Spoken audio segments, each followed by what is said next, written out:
Radyosu. Eine aserbajdschanische Sendung von Radio Flora.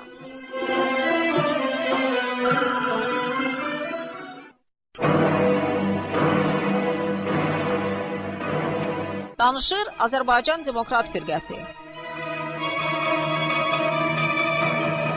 این صدا صدای فرقه دموکرات آذربایجان است. Ben direm yurdumuza kez bakanlar yok olsun, böhtan deyip adımıza şer yapanlar yok olsun, halkımızın igitliği düşsün dilden dillere, emelleri yadigar tek kalsın ilden illere. Ben direm Azerbaycan kahramanlar yurdudur, şücaatli Sattarxanlar, Ağırxanlar yurdudur. Böyük Qacar şahlarını yola salmış bu diyar, onun her bir karşında ecdadımın hakkı var.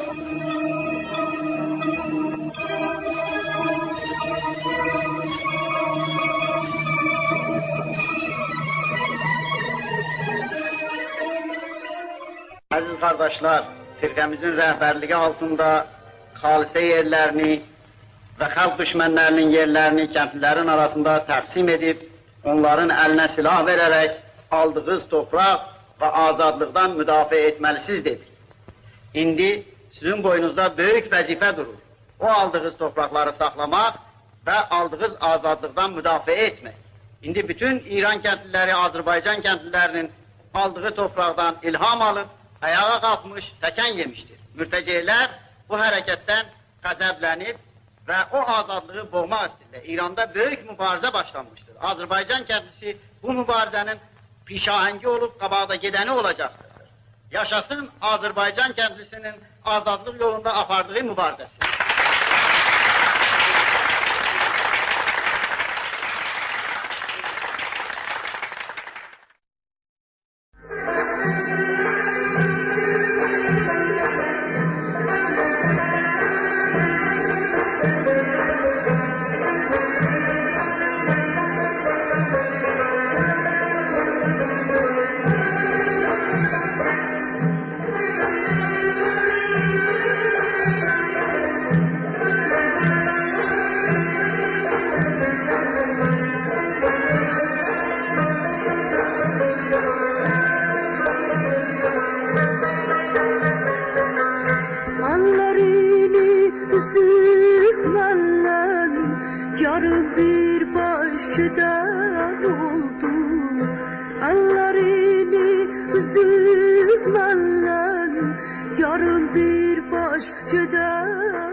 Əziz dinləyicilər, Azərbaycan Demokrat Firqəsinin internet radiosunun növbəti verilişi ilə 2014-cü ilin iyul ayının 4-də sizin hüzurunuzdayıq. Bugünkü proqramımızda bu verilişləri sizə təqdim edəcəyik. Həftənin sözü Azərbaycan Demokrat Firqəsi. Həftənin müsahibəsi. Proqramımızın sonunda mavi işıq verilişi efirdə səslənəcəkdir. Bizimlə qalın, bizi dinləyin.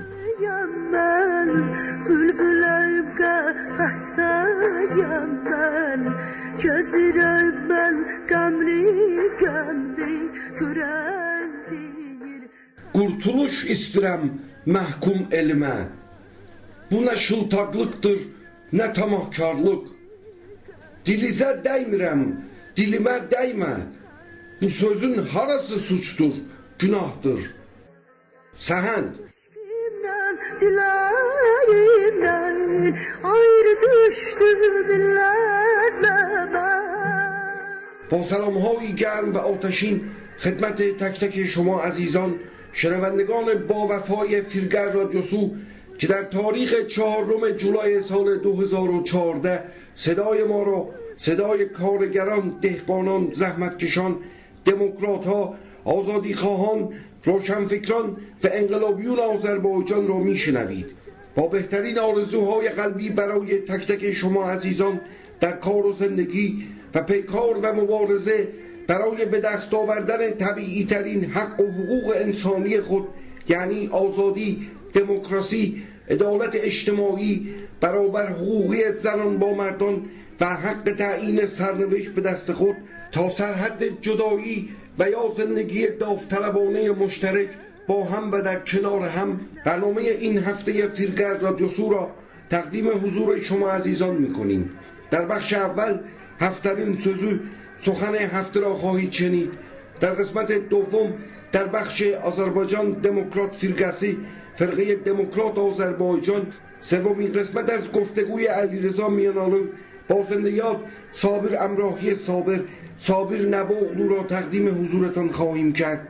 در بخش سوم در برنامه هفترین مصاحبه هفته گفتگوی رادیوی مردمی فارس زبان اپوزیسیون رادیو ندا با یکی از هموطنانمان در رابطه با قحطی و جیره‌بندی آب در شهر کرج را با هم خواهیم شنید.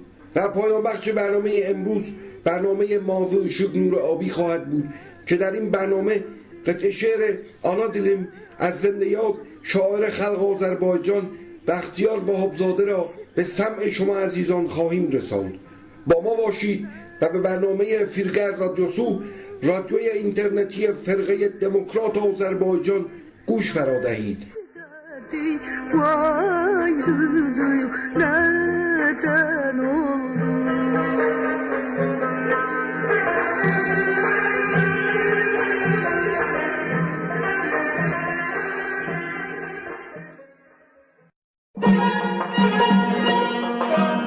Həftənin sözü. سخن هفته.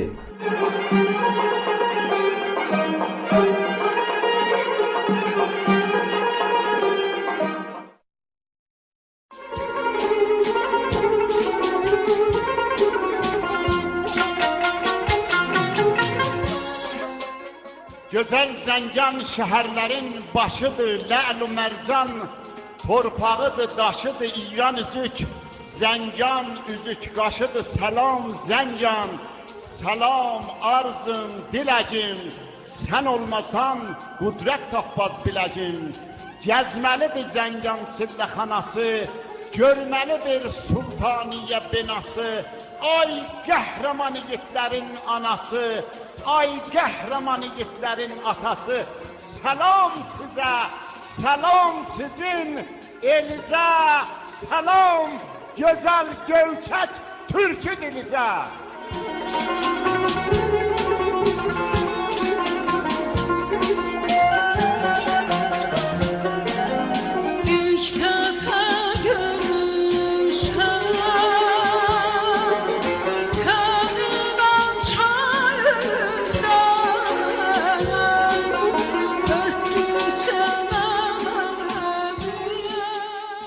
منم به نوبه خودم به برادر عزیز و ارجمند جناب آقای حکیمی پور تبریک میگم و دوستانشون و مخصوصا جناب آقای روحانی و خواهشی از حضورتون دارم، چون من اصلا فارسی بلد نیستم، نه حرف بزنم نه شعر بخونم، ولی فرمودن شعرم میکنم.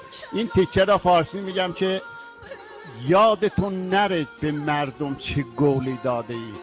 جناب آقای روحانی یادت نره به قومیت ها چه گولی داده اید. انشالله تو گولت پایدار باشی. ما 30 و چند سال از چشم انتظار این اصل 15 و 19 قانون اساسی هستیم. تا کی باید ما از زبان مادریمون دور باشیم و کم کم به باد فراموشی بسپاریم که ترکی هیچ وقت از یاد نمیرد و نخواهد رفت.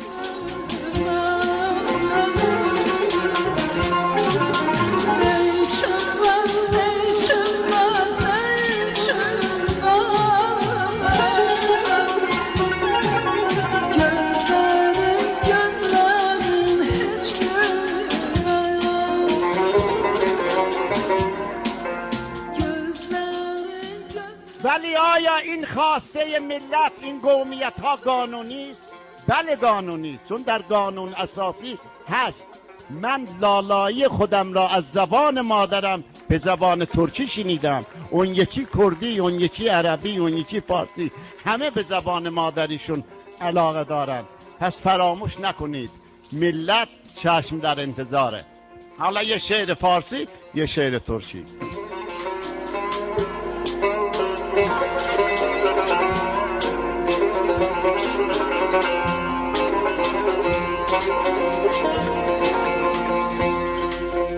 Gel gel de ya hicrinle keman teymeledim ben.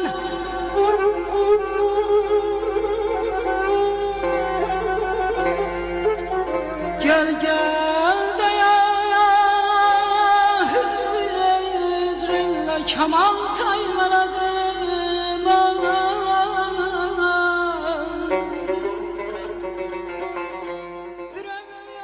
ای عشق تو شرر زده جانم تو کیستی؟ آتش زده به روح و روانم تو کیستی؟ سیمرغ پرطلایی سیر و سلوک من عندلیب بحث زبانم تو کیستی؟ چه آمدی به کلبه تاریک و تنگ من حرفی بزن بگو که بدانم تو کیستی؟ من از تبار غیثم و از نسل سوخته، من آخرین شهید زمانم تو کیستی؟ تا از لب تو واژه نکم شعر می شوم، از من غزل بریزه در بتکانم تو کیستی؟ ای در غروب غم زده زیباترین پگاه، رویای بی نشان و مکانم تو کیستی؟ آری شناختم به خدا شود مگر من عاشقت شوم و ندانم تو کیستی؟ من عاشقت شوم و ندانم تو کیستی؟ Eşkinden kalkıcandı benim başıma her gün.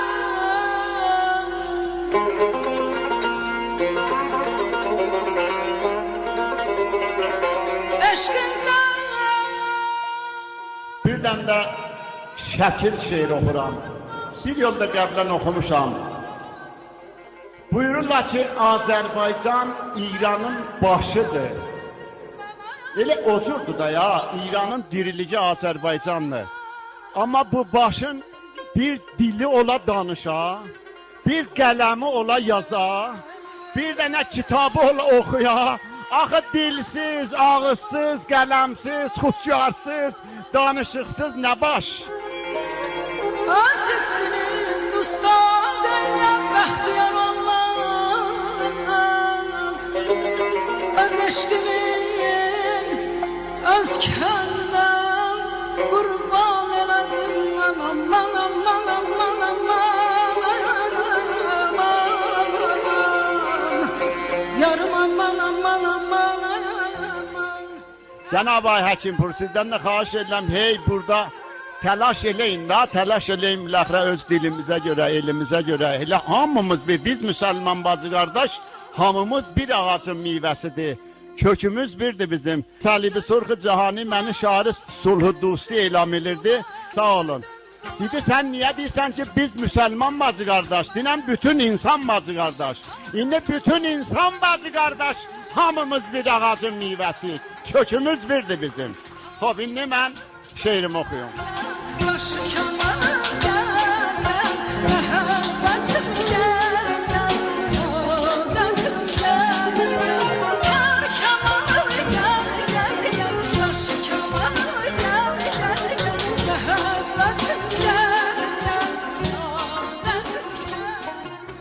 Bir şəkil çəkəcəm. Bu şəkil şeirin hədiyyə edirəm bütün hamılarınıza. Bir eli boranda, qarda çəkəcəm. Bir eli baharda, varda çəkəcəm. Bir şəkil çəkəcəm göz giləsinə, arzular düzülər silsiləsinə. Bir bahar salacam qış çiləsinə, bir lala xoncası qarda çəkəcəm.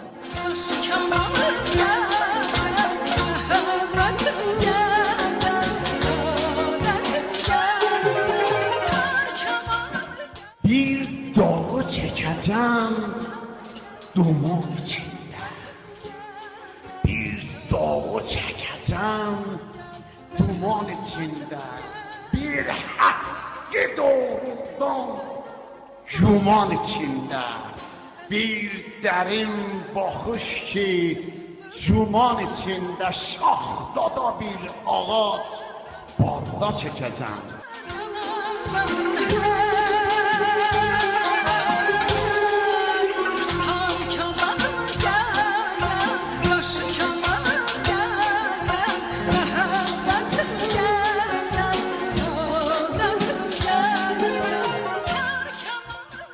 Şahdada bir ağaç barda çekeceğim.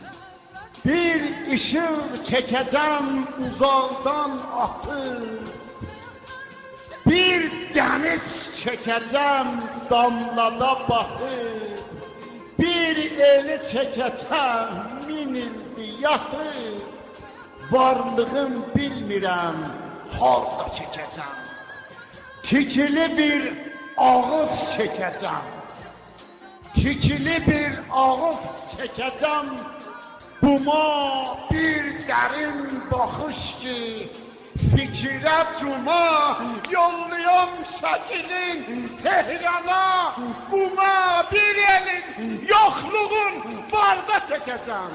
Elimi baharda barda çekeceğim.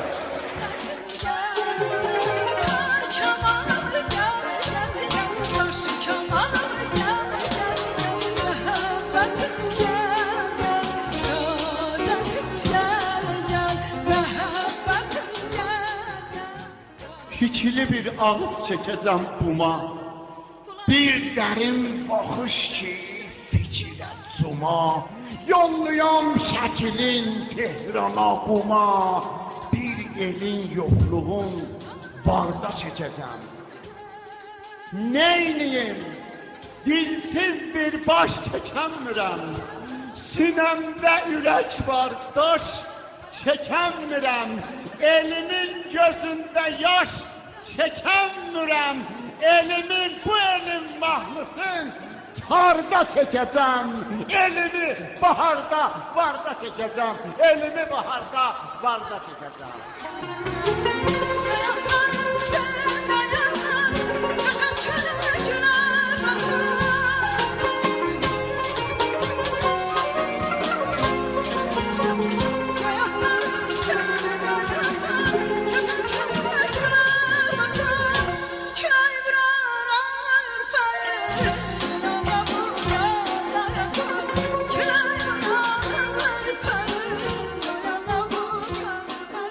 Köhnə sazım var, səsi zildən bəmə qəmdir.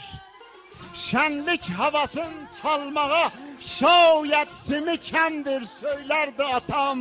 Qaldı babamın babasından dindirmə kökün. Hər simi bir nəslə həkəmdir. Gahdan salıram çeynimə, gahdan çalıram da.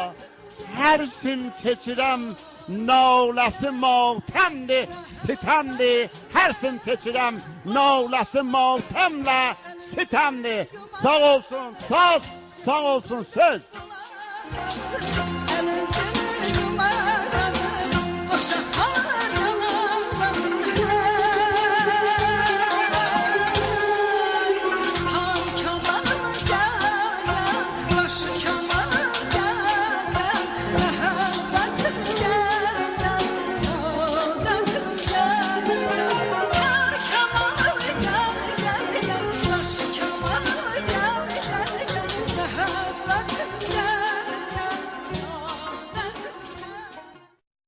Danışır Azərbaycan Demokrat Firqəsi.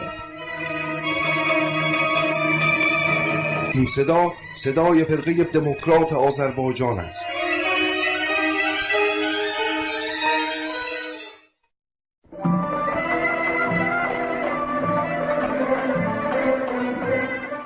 Azərbaycan Demokrat Firqəsi. فرقه دموکرات آذربایجان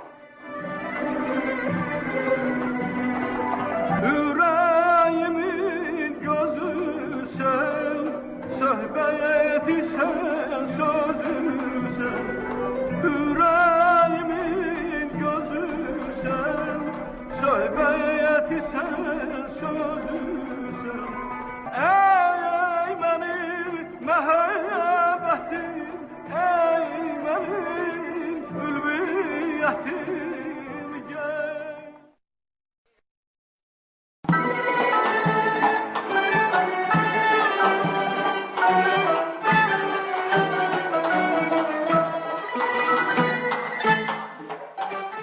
Sağ müəllim, istərdik bu güneydə müasir ədəbiyyatın müasirləri sizin baxımınız.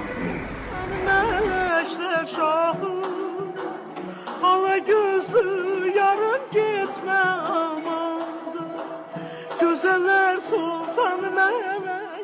Siz bilirsiniz ki, 1941-45-ci illərdə yaranan ədəbiyyat bizim güney ədəbiyyatı tarixində həddindən artıq dərin iz buraxmış bir ədəbiyyatdır. Çünki bizim istər nəsrimiz, istər poeziyamız, istər tənqidimiz, istər teatrşünaslığımız, istər dramaturgiyamızın ilk addımları orada atılırdı. Bu təbii ki, o zaman zəmin belə idi ki, hadisələr elə gətirdi ki, bunun içində poeziya daha kabarıq şəkildə ortaya çıxdı, özünün görkəmli sənətkarlara yetirdi. O cümlədən bizim nəsrin də ilk addımlarını məhz o dövrdə atıldı.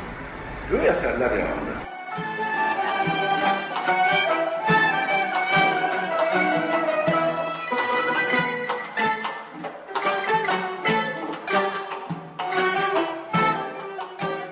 Müvaciət müəlliflərin adını çəkmək lazım gəlsəydi, məsələn, mən burada tam ki, Azəroğlunun, Əli Tudənin, Əli Fitrətin, Etimadın, Kaşifin, Müzəffər Dirəfşinin, Məhməd Bağır Nikinanın, Məhsunun, Çavuşunun və bir sıradır belə sənətkarların mən burada adını çəkə bilərdim ki, onlar demək o dəmir əlləri zamanın onlara sifariş verdiyi xəmirədən elə bir əsər yoğurdular ki, o Azərbaycan demokratik poeziyası ədəbiyyatı formasında formalaşdı.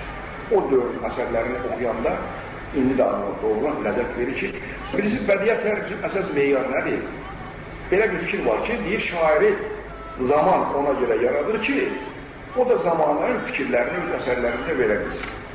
Bu nöqtə nəzərindən cənubda yaranan ədəbiyyatına ustadları çox böyük ustad olublar. Həm də yaratdıqları əsərlər çox böyük əsərlər.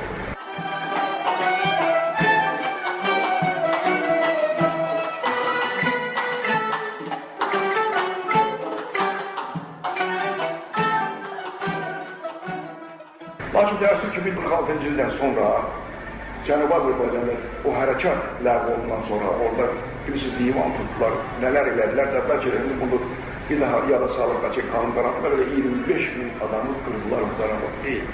200 min nəfərə qədər adamı elə ailəsi ilə bir yerdə sürgün edənlər İranın çox pis tab, havalı yerləri. Elə bu bəla ədəbiyyat canlı orqanizmidir. Əgər onun üzərindən ayırırsan, kötüyündən ayırırsan, suyundan, havasından ayırırsan, təyyar olmalı, məhv olmalı. Demək, belə bir vəziyyət davam elədi bir müddət.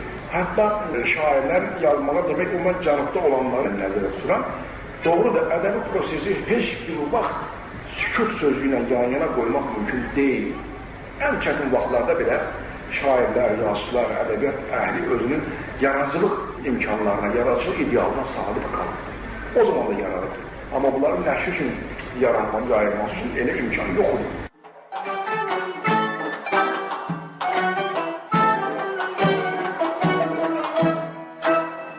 Gözələr sultan mələklər şahı, ala gözlü yarım getmə amandır, gözələr sultan mələklər şahı, ala gözlü yarım getmə. Mənim son zaman demək tanış olduğum materiallar göstərir ki, bu Şəhriyarın bizim Cənubi Azərbaycan güney ədəbiyyatında bu rolundan çox danışırlar. Bu çox doğrudur. Mən onun indi sənət haqqında sonra sual çıxdı onunla əlaqədar mən fikir bilgərəm. Şəhriyarın 1953-cü ildə Heydər babası meydana çıxanda rəhmətli Gəncəli Sabahı yazdığı məqalədə belə bir ifadə işlətmişdi. Şəhriyarın Heydər babası sükut buzunu sındırdı. Bu nə deyən şeydir? Sanki Şəhriyarın bu Heydər babası o zaman qələmlərə vurulmuş zəncirləri qopartdı, dolaqlara vurulmuş qıfılları açdı. Bu doğrudan da belə idi. Və burada belə bir sual meydana çıxır. belə bir qadağanlar bitində necə olur ki, Şəhriyarın əsərinin meydana çıxması, çap olmasını icazə edirlər. Çəkdi bayram ayında, görən doymaz qanatindən boyunda, Camalın göy çəkdi bayram ayında. Məsələ belədir ki, Şəhriyar o vaxta qədər də fars poeziyası çox görkəmli əsərlər yazmışdır və onun şeirləri, əsərləri fars ədəbiyyatında, nəşriyyatında, qəzetlərə, jurnallarına geniş nəşr olunmuşdur. Mən əgər istəsəniz, xaricə gətirib, məsələn, Səid Nəfisi kimi, Məlşərə Mahar kimi, Pejman Bəxtiyarı kimi, nəhəng simalar onun haqqında məqalələr yazmışdılar. Madəm ki, belə bir səviyyəyə gəlib çıxıb, onun nəşri qabağına qadağan qalı qoymaq mümkün deyil. Ona görə də o meydanda, o sükut buzunu sındırandan sonra cənubda böyük bir canlanma mənə gəldi. Ki, bu təsadüf edir, məsələn, təqribən 53-54-55-ci illərə.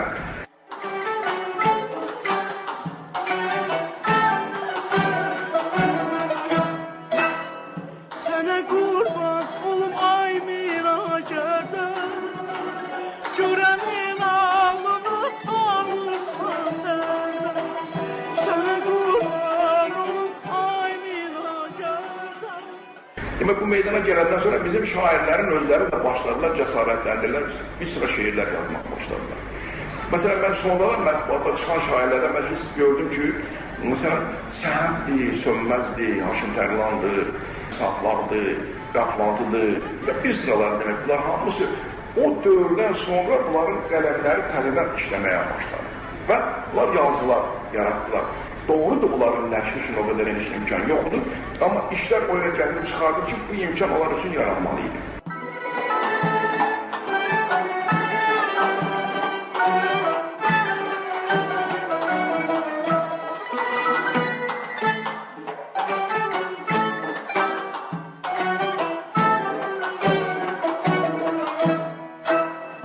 Gözələr sultan mələklər şahı.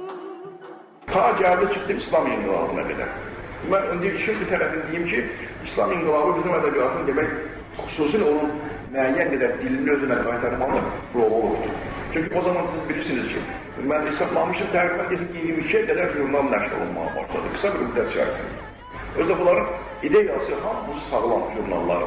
Hətta adlarında da belə qəribə, Koroğlu, ya da Qorqu, Ulaş, ya məsələn, yaxşı jurnallar var, bəlkə də mənim zəynimə gəlir olan adlarını deyəm, bunların hamısı Cənubda ədəbiyyatın yeni bir yüksəliş dövründən xəbər verir.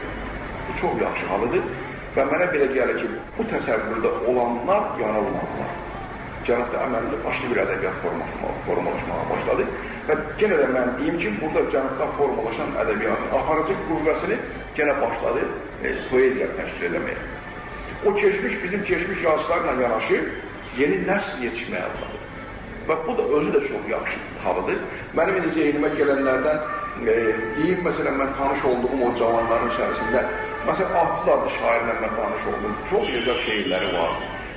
Bu son dövrlərdə o cavan Düşmazın şeirlərini oxuyanda heyran qalırsan ki, ilahi Cənub poeziyasının nə qədər qüvvətli təfəkkürə malik olan adamlar var. Ya məsələn, belə sıralamaq mümkündür. Məsələn, Zülfüqar Kəmalinin şeirlərini tanış olanda hiss edirsən ki, bu xalqın həyatı ilə onun nə qədər dərindən bağlı olan adamdır. Elə bir qədər uzağa da getməyək. Məsələn, mən son illərdə tanış olduğum Eldar Muğanlıdır, Həsən Yıldırımdır, Əlirza Miyanalıdır, Hacı Herisidir və başqaları bunlar var ki, mən bunların şeirlərini oxuyanda bir şey məndə xüsusilə təsəlli verir ki, ilahi şükür, bizim demək ədəbiyyatın, güney ədəbiyyatımızın doğrudan da çox layiqli varisləri və onların davam etdikləri var.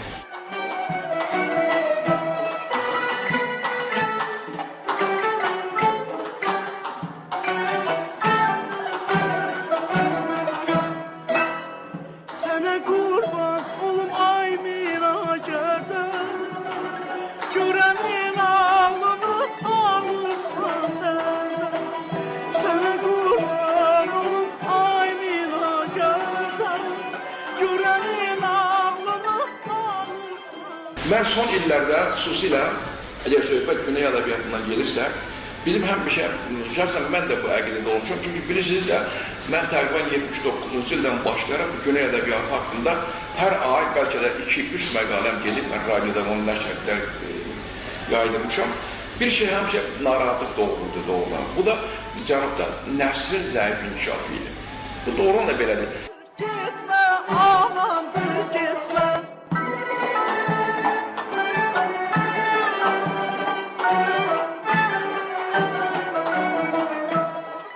Bu doğrudan da belədir. Bilirsiniz, bu janrın özünün təbiəti ilə daha çox bağlıdır. Şeir belədir ki, məsələn, görürsən, ötəri bir hadisə sənə təsir elədiyi, hətta özürsən, o lirik şeirlərin yaranmasında, məsələn, hətta süzgün bir basmış sənə təsir elədi, gedib evdə oturursan, mütləq onu şeirə çevirə bilirsən.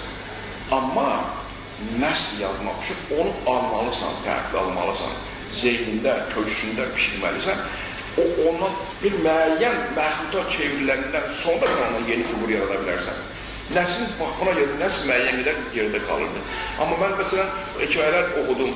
Bunların hamısında belə bir məsələ ölüm qabarıq şəkildə göstərir ki, keçmiş dövrün həyatının ifşası, yeni dövrdə adamları yeniliyə dəvət və gələcəyə ümid münasibəti. Bizim kimi yeni yaranan nəsildə təəssüf ki, onların mən adları belə yadıma düşmüş, onlardan mən adlarını çəkim burada. Çox gözəl onların yazıları var, amma mən iki əsəri xüsusilə son zaman tanış olduğum iki romanla əlaqədar bu filmə deyə bilərəm ki, bu görsədir ki, cənubda doğrudan da ədəbiyyat çox belə dirçəliş yoluna qələm qoyuldu. Tək bu nəsrə aid deyəm, mən xüsusilə poeziyanı nəzərə alam ki, poeziyada gözəl bir dirçəlmə var. Xüsusilə mən nəsr sahəsində İsmail Hadinin Laçın romanını və bir də ki, Nasir Mənzurinin Qaraçıqa romanlarını mən istəyərdim burada adını çəkəm. Bunlar nə üçün bizim üçün maraqlıdır? Camanın göçəkdi bayrağında, görən doymaz qamətindən boyundan, layıq deyir qurban kəsin. Bunlar əvvələn götürdükləri mövzu etibarla maraqlıdır. İkincisi, o götürülən obyekti, həyat materialı təqdim etmək mövqeyi olanı çox maraqlıdır. Çox mütərəqqi ideyaları təqdim edirlər. İndi mən sizin yanınıza bir şey salım da, bunu xüsusilə deyirlər Rəza Şah dövründə, hətta bu qocaman analara qadağan eləmişdilər ki, öz qəbirlərinin, uşaqlarının, cavan övladının qəbri başında Azərbaycan dilində ağı deyə bilməz. Bunlar bu mühitdən çıxıb gəlmiş adamlardır. İndi mən amma Laçını oxuyuram, Qaraçıqanı oxuyuram, ya başqa hekayələr oxuyuram.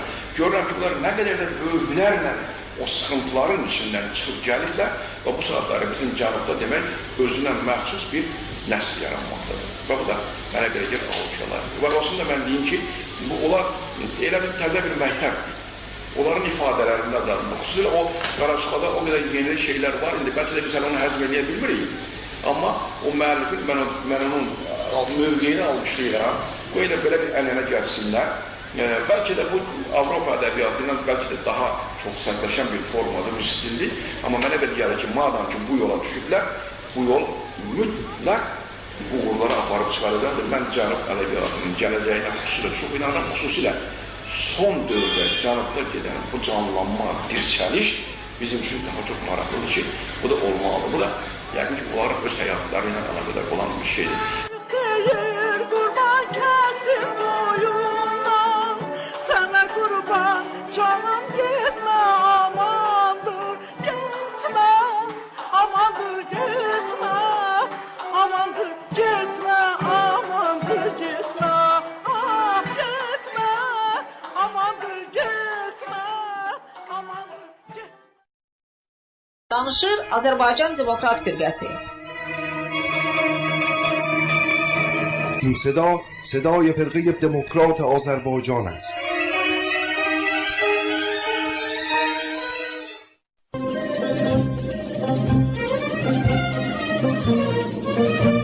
Həftənin müsahibəsi. مصاحبه هفته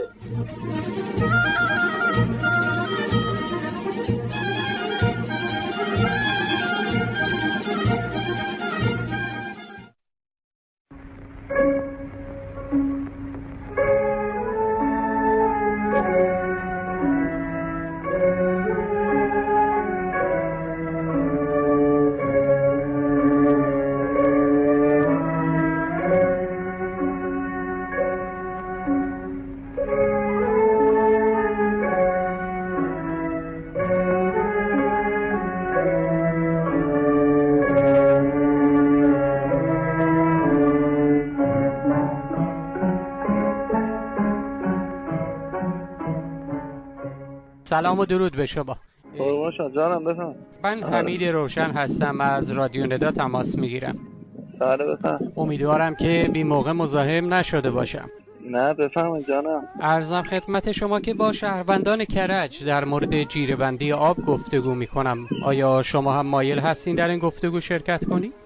والا ما حقیقت سوپرمارکتی داریم، بعدش واسه خونم حالا نمیدونم اگه چیزی هست من جواب بدم بهتون. مشکل خب همین مشکل جیره‌بندی آب خب خودش یک مشکل معضل بزرگه دیگه. بله درسته که با کمبود آب مواجه بشه.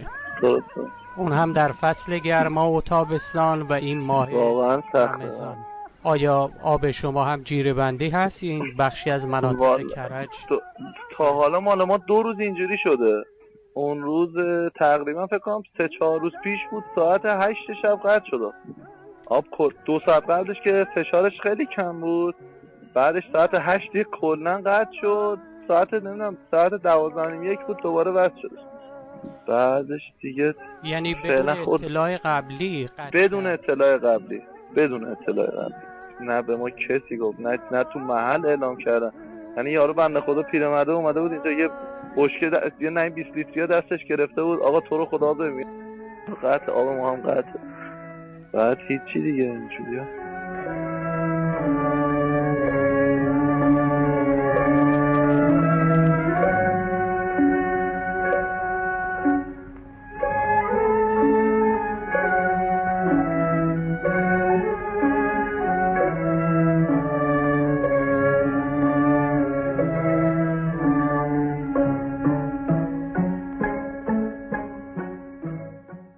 خب حالا کیفیت آبتون چطور هست؟ والا ما منطقه داریوشیم، خیابون داریوش، فلک اول گوهردش. از نظر طعم که چی بگم، فقط باید آب معدنی بخوریم. آب این داریوش، این خیابون ما، یعنی چی بگم، نمیدونم چه بگم، مزخرف. خب پس بی دلیل نیست که برخی میگن آب و فاضلاب قاطی هم شده. والا من اینشو نمیدونم، خدا نکنه اونجوری بشه چی به ما. الان مثلا خونه خودمون سر گوهردشه، اونجا باز آبش چیزه، بد نیست خدا وکیلی، ولی این خیابون نمیدونم چه جوریه دیگه. همه دلخواه، یعنی ما ماشاءالله فقط آب معدنی میفروشیم دیگه اینجا. آب معدنی فروشمون بالاست. آب معدنی مشکل داره دیگه. آب معدنی اکثرا همه آب معدنی میبرن. خب حالا واقعا این آب معدنی آب معدنی هست؟ از کدوم آب من الان بهتون میگم. ما الان 2-3 رقم آب داریم، مثلا 2-3 تا مارک مختلف داریم. 1-2 تاش واقعا آب معدنیه. حالا مثلا من نمیدونم اسم ببرم نه، 1-2 تاش مثلا روش نوشته آب آشامیدنی، معدنی نیست. یعنی همین آب چیز پر کردن تو بطری میدن به خورد مردم دیگه نگاه نمیکنه. یارو میاد تشنمه برمی‌داره میره دیگه، عجله داره. خب حالا قیمت این آب‌های حالا معدنی و آب نوشیدنی الان ما قیمت روش میدیم دیگه، مثلا روش قیمت خورده 700، جدیدن هم شده 800 تومان. بعد دیگه مثلا بعضی مغازه‌ها میذارن تو یخچال یخ میزنه 900 1000، ولی ما همون قیمت روشو میدیم. خب هر چقدر؟ بله هر باکسش هم 6 جا. چند لیتر توش هست یا چند سی سی؟ 1.5 لیتریه دیگه، هر یه دونهش 1.5 لیتر. خب حالا قیمت آب، یعنی قبض آبی که میاد اون چقدر هست؟ الان واسه ما این ماه اومده، ما یه مغازه مثلا کلا یه دستورت بشوریم یه چایی بذاریم، یه لحظه وایسین، این ماه برای ما اومده 34600 صرفاً مصرف آبی که دست و صورت میشه. فقط همین دست و صورت، اونم شاید روزی 2 بار 3 بار. بعد کلا من مطمئنم 20 لیتر بیشتر مصرف نمی‌کنیم روز. یه تهشو گفتم.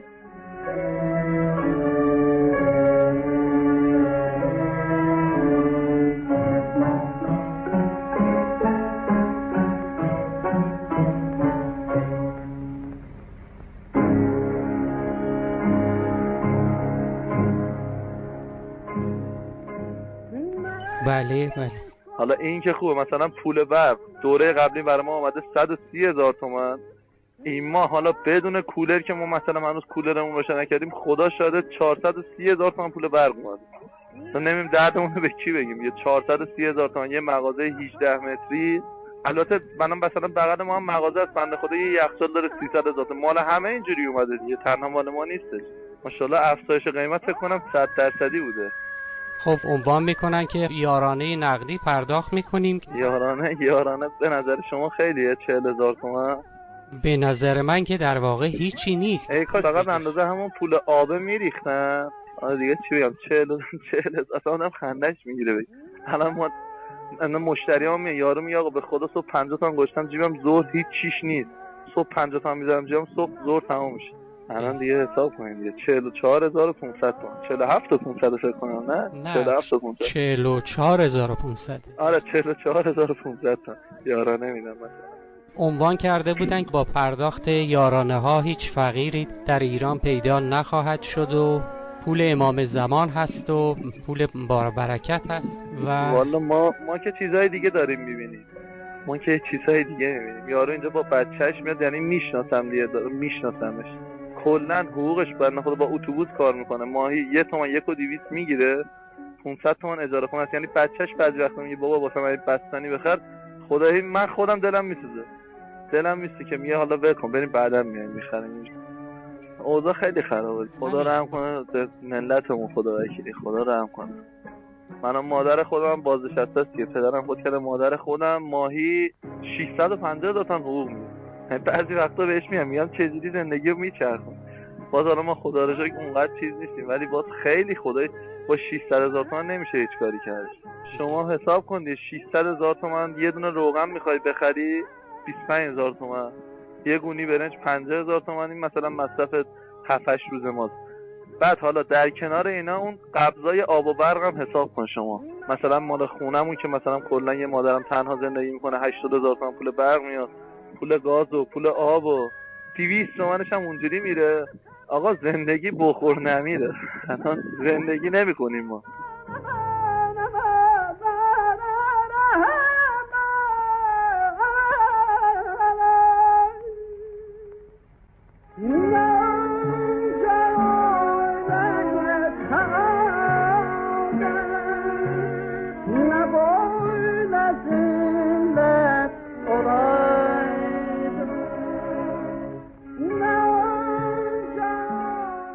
فرمایش شما کاملا درست و متین، یعنی درآمدها ریالی، هزینه ها دلاری، هم دلار بالای 3000. خب حالا چطور شد در واقع همچون کلاه گشادی به سر مردم گذاشتن با پرداخت یارانه نقدی، یعنی با پخش پول در واقع به فریب مردم پرداختن و از اون بر قیمتها را این همه سرسام‌آور بردن بالا؟ به نظر من حالا که نمیدونم اینا سیاستشون چجوریه، ولی اکثرا که به خاطر این تحریماست دیگه، هیچی نمیاد. اینا هم بهونه کردن تحریمو قشنگ گرون میکنن. اون یارانه ها هم خیلی مهمه.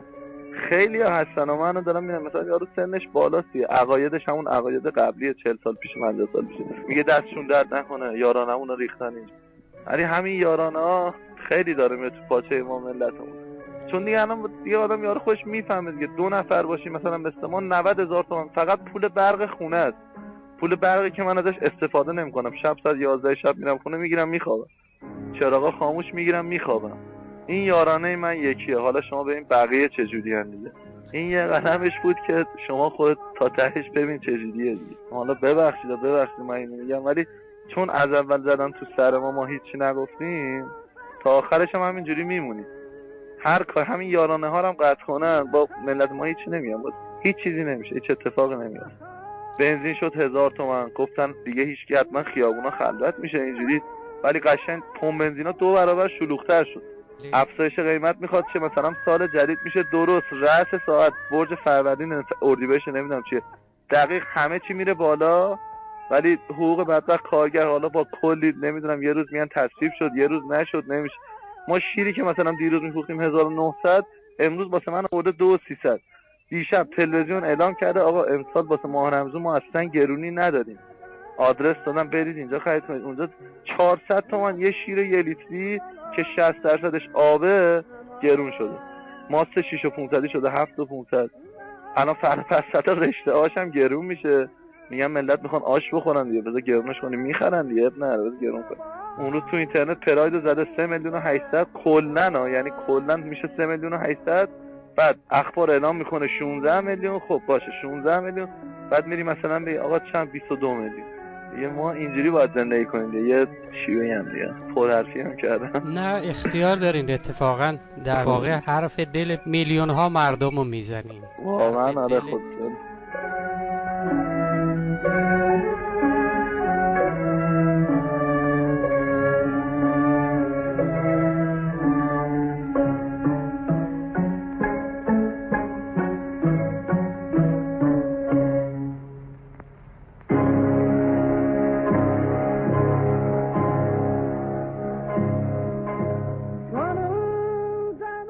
من یه نفر نشد بیاد بگم آقا چجوری اوضاع، چه اونی که وضعش خوبه چه اونی که نداره.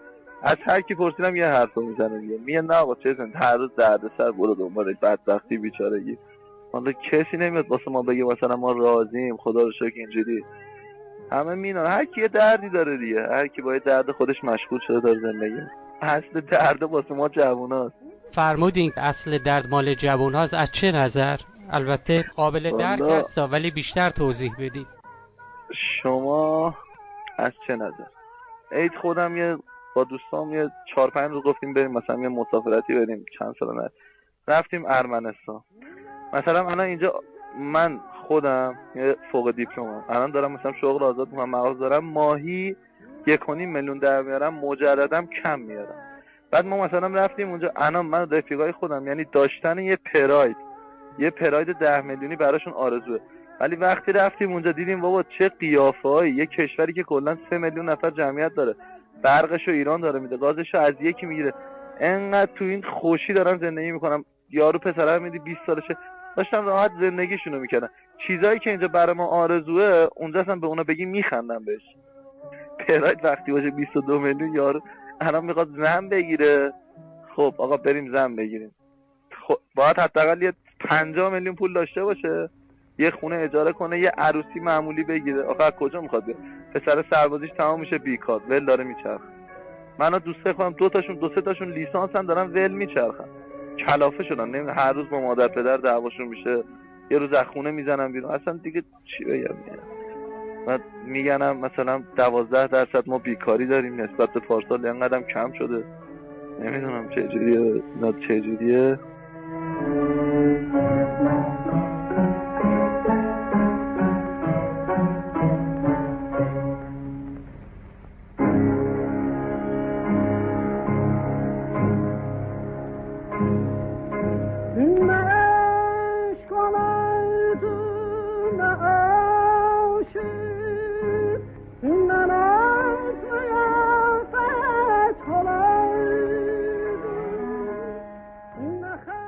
البته خب وزیر کار خبر داده یک سونامی بیکاری 10 میلیونی در راه است. چند میلیون بازم بیشتره، به خود بازم بیشتره.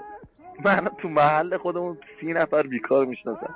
من خودم حساب کنیم بیکارم دیگه. من کلا 5 میلیون پول داشتم اومدم یه مغازه کردم واسطم. کاری نیست که بدونم هر ماه قشنگ این پول میاد تو جیبم خیالم راحت باشه. بالا داره پایین داره، یه روز هست یه روز نیست. از این بیکار بگردیم دیگه یا فردا میریم معتاد میشیم. مثل چی بگم دیگه، کار دست خودمون میدیم. الان باز خدا رو شکر تا یه مشغولیم. در حال ببخشید پرحرفی کردیم. نه بسیار ممنونم، خواهش میکنم. پرحرفی نبود، حرف دل دردمند جوانان ایرانی بود. واقعا هم همینطوره. خب به قول شاعر میگن روز ما فرداست، فردا روشن است، شام تیره صبح را آبستن است. بله. خب امیدوارم که روزهای امیدی ما نداریم به فردا. همینی که از پس ما میگذره، یعنی بخور نمیر، کار کن اندازه خورد و خوراکت، نه تفریحی نه چیزی. البته انسان نه اختیار دارین. البته انسان به امید زنده است، امید فردای روشن و بهتر. خب من بسیار سپاسگزارم از شما در این گفتگو شرکت کردید. Danışır Azərbaycan Demokrat Firqəsi. این صدای فرقه دموکرات آذربایجان است.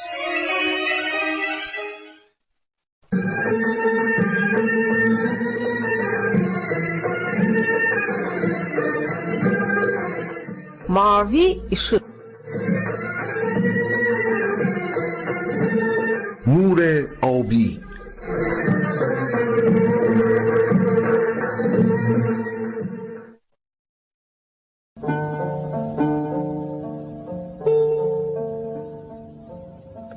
ana dili. Ben çal dedim, ucal dedim. Ben vur dedim, kaldır dedim. Söz hücumdur, söz hemledir. Birce kelime bir cümledir. Sen dildeki kudrete bak, cürete bak. Bir cümleni bir kelimeye sıkıştıran kelimedeki barıta bak. 100 illerin eleğinden arıdılmış arıta bak. Dedelerin bu sözlerin alıvını giyiniptir. Yürekleri bu sözlerin vurgusuyla döyünüptür. Kalkan takıp kalk sesine, vuruşuptur vur sesine. Axı niye değiştirek bizim Korkut atamızın yarattığı kelimeleri başkasının gelmesine? Niye benim anam mader, niye atam peder olsun? Bu dolaşık ticarette niye benim doğmalarım özcesinin taptağında heder olsun? Niye yadım dəhməzinə bal demeli, öz aşıma yal demeli? Niye benim ana dilim gelme dilin qabağında titim titim titremeli? Niye doğmam yad olmalı? Öz sözlerim öz dilimden kovulmalı? Hiç gördün mü torağayı qarğa kimi qağa diye? Hiç gördün mü sığırçını serçe kimi cükkül diye? Sözlerinde millet kimi öz ezeli sıfatı var. Her kelimenin öz cövheri, fitreti var. Değişende yad sözüne öz sözünü, öz ləhcəni, sifətini değişirsen, tanımıram onda seni. Anlamıram fitretin ne, sifətin ne. Gövşüyende sen özgenin sözlerini sifət taktın sifətinə. Sen tüpürdün öz babanın ocağına, anan seni bu ocağa evlat doğur, sense girdin özgesinin kucağına. Her milletin en kıymetli servetidir ana dili. Evlatları yeryüzüne sepelense, perem perem düşenlerin vehdetidir ana dili. Bu dünyanın hansı uzak bucağında seslenerse, o bucağı benim için əzizlədən ana dilim, qurbəti də vətən edən ana dilim. Sözlərinin nəğməsində ruhumuzu cilgildədən ana dilim, məni ana vətənimin bütün oğul qızlarıyla qohum edən ana dilim. Sen gözlərə görünməyən bir telsən ki, yol açmışsan keçmişimden geleceğe, ana yurdun öz ruhunu keçirirsen bu nesilden o nesile, o yürekten bu yüreğe. Öz derdimi, sevincimi dodağımda çağladanım, məni ana vətənimə, bugünümü sabahıma, dünənimə bağladanım, ey səsimə səs verənim, sən ey mənim varlığımı yer üzünə göstərənim, ey şərəfim, ey bayrağım, ey anamın kitabında adı qalan, doğma ikən ögey olan sinə dağım. Xətainin qılıncında, Füzulinin qəzəlində bülövlənib orxavlanan söz kəsərim. Dağlarımdan damcı damcı sızıb gələn öz əsərim. Ey bu günü dilim dilim parçalanan ana dilim. Sinəsində od qalanan ana dilim. Qapıların arxasında boynu bükük qalan dilim. Varkən yox olan dilim. Ayaqlarda kilim dilim. Vuruşlarda bir qəhrəman, barışlarda həlim dilim. Yadım fitvasıyla, öz gülləmizlə, özgənin dilinə ov olan dilim. Möhürlü, hüquqlu idarələrdən daxmalar küncünə qovulan dilim. Ali təbəqələr səni dandılar, sən bir ümman ikən dayaz sandılar. Özgənin dilində xoruzlandılar, sənə öz sacında qovrulan dilim. Xətayı taxtında sən fərman oldun, dillərə hökmədən qəhrəman oldun. Bəs niyə sən bugün pərişan oldun, Babək qılıncından odalan dilim. Tarixin yolunu keçdin uğurlu, sənə batanmadı bir qolu zorlu. Dünəni möhtəşəm, sabahı nurlu, indisi tapdanıb oğulan dilim, analı atalı ayetim dilim, şərəfim, şöhrətim, qeyrətim dilim.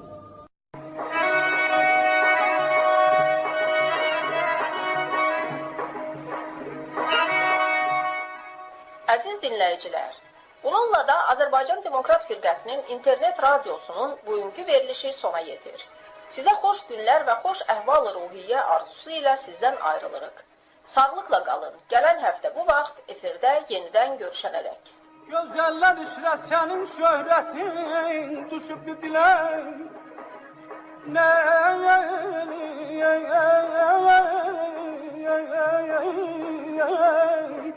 Nə huridən, nə pəridən belə məlahət olur. خب شنوندگان عزیز، برنامه این هفته فیلگر رادیوسو رادیوی اینترنتی فرقه دموکرات آذربایجان در اینجا به پایان میرسد.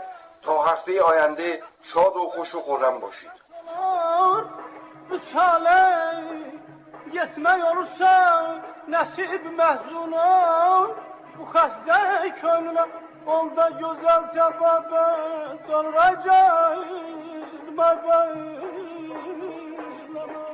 Mən aşıqam halına, üzdən qoşa xalına.